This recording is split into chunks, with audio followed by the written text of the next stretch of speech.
Hello guys, welcome to my channel. So I think this is the last concept in multi-threading, that is Spring Boot multi-threading, in where we will use the multi-threading concepts in Spring Boot.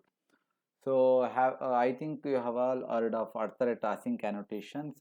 So first we need to understand why do we need at async annotation. Imagine you have a application and a user registers to your application. So whenever user registers to your application, so what you will do is you will save that user and you will send the welcome email, generate the report and return the response. So these are all the activities that you will be doing when a user registers to your application. Imagine in order to register your application, the user has to wait until all these activities are completed. So this is a bad user response. So if user has to wait for everything to complete, then it will take a lot of time and the user will have a very bad experience. And the solution for all this is @async. So what happens is, if you annotate the method with @async, that method will be executed in a separate thread, which allows the main thread to return the response immediately.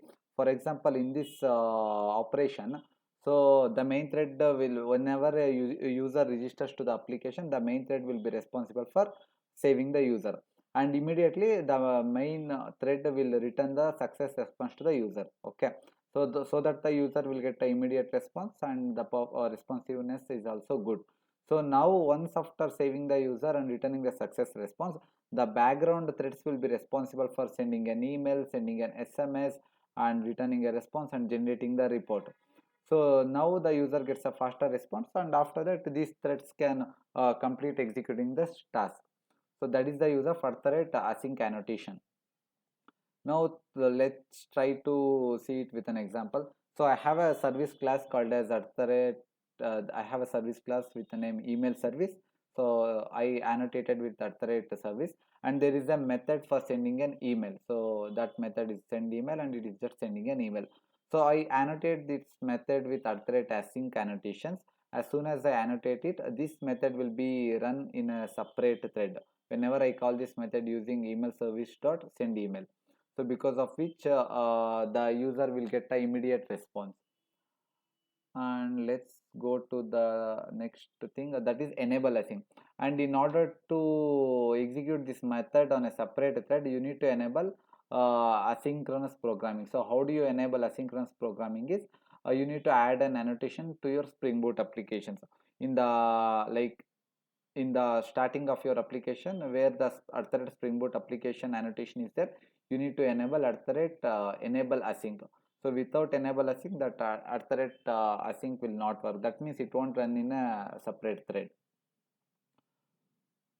So and these are all the practical applications where we will be commonly using async, like for sending emails, sending SMS, push notifications, report generation, PDF generation, file upload and download, and background logging. So these are all the tasks that no need to block the user. Like you can send the email after the, for example, in an e-commerce application, when you place an order, so the order placed successful, order placement is successful message should be returned immediately to the user. Like after that you can send the email message saying that your order is successful. So that is the best approach. And now there is one more concept called as ThreadPoolTaskExecutor. So what is this ThreadPoolTaskExecutor is, by default Spring will give you a simple executor. You know, right? Executor is an interface for executing the task, and we have executor service as well. So in the same way, this is one of the simple interface given by Spring. So thread pool task executor. So in production we need to configure our own thread pool. So that's why we will be using thread pool task executor. So how do you configure this? Is in your configuration class you create a bean like public executor, task executor, and thread pool task executor. You create an object of it, and executor service executor dot set core pool size. You set the pool size. What is the thread pool size and what is the maximum thread pool size? That means the maximum number of threads to be in your pool. And you use executor dot initialize. After that, you once after setting up everything and initializing, you return that executor. So this approach will give you more control over the thread usage. And also This approach will help you to reuse the thread pool instead of creating new threads for every asynchronous task. So that's why we are using ThreadPool Task Executor. So this is one real world example. Like as I mentioned, I think I explained this.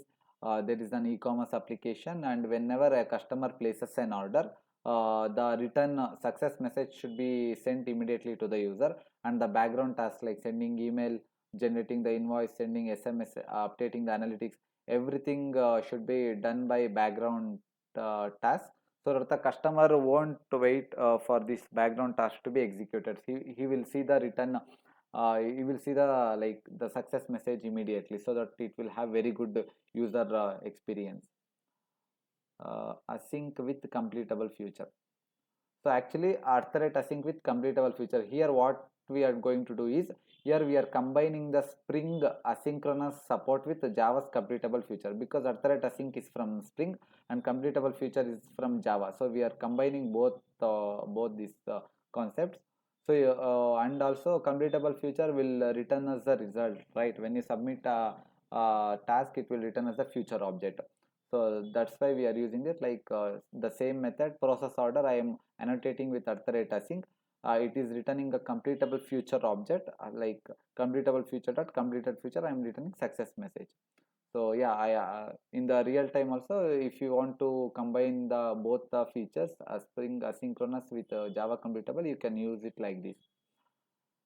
And yeah, and if in interviewer if asks like where do you have used @async in your project, you can confidently say I have used @async for my background tasks such as sending an email and notifications, and for general asynchronous programming, I prefer executor service and completable future. Executor service is an interface for managing the pool of threads, and completable future is an advanced version of future. When you submit a callable, you will get the future object. And because they provide a better thread management and composition of asynchronous tasks. So because these are all the things you need to say to the interviewer when he asks anything about asynchronous programming. I think we have completed all the concepts related to multi-threading. Congratulations. And if I have anything else, I will definitely add it in the next videos. For now, everything is completed. All the concepts related to multi-threading are completed. Thank you so much for being with me, and thank you so much, guys. Bye bye.